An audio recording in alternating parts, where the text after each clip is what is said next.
সকালে অবশ্য রাতে আসতে চাইছিলাম, কিন্তু রাতে তো আসলে আসা হয় নাই। তো এখানে আসাটা এটা আসলে খুবই একটা গর্বের বিষয়। এখন এই স্বৈরাচারের অবস্থা, তাদের আবাসস্থল যেখানে মানে এত বছর, যাই হোক,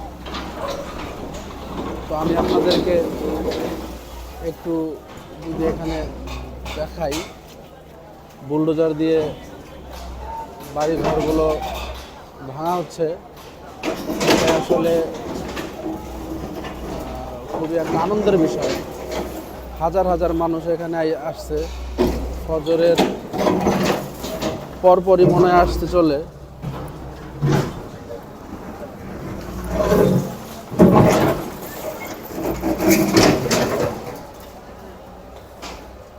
এটা আসলে একটা অন্যরকম একটা মানে আনন্দ, হ্যাঁ,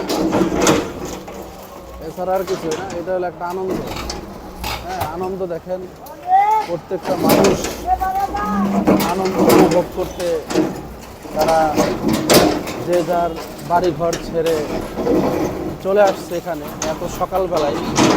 তো ফজরে আসলে সারা রাত্রি তো ভাঙাচোরা হয়েছে।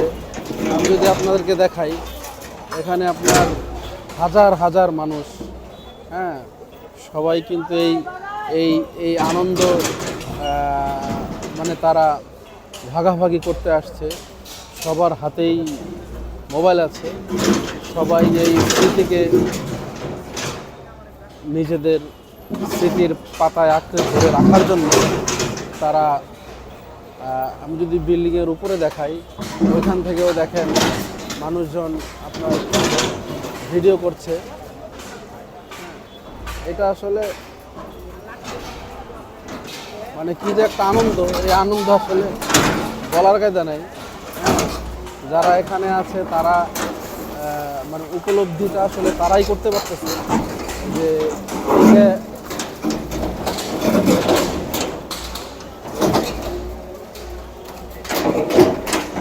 তো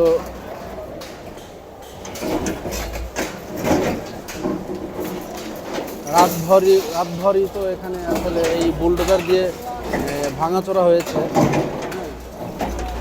সকালে হচ্ছে, মানে এটা পুরোপুরি ভাঙা না হওয়া পর্যন্ত এটা কিন্তু ভাঙচুর হতেই থাকবে। ঠিক আছে, বাংলাদেশের মানুষের জয় আসলে এভাবেই হয়। আমার কাছে মনে হয় যে এটা দ্বিতীয় জয়। প্রথম জয় হয়েছিল যখন গণভবনে লক্ষ লক্ষ মানুষের সমাগম হয়েছিল। এখানেও গত রাতে এরকম লক্ষ লক্ষ মানুষের সমাগম হয়েছে। যদিও যেহেতু রাতে হয়েছে অনেক মানুষ আসতে পারেনি, কিন্তু আজকে কিন্তু সারা দিন ভরই এখানে বহু মানুষ আসবে, সকাল থেকেই আসা শুরু করেছে। ঠিক আছে, ধন্যবাদ।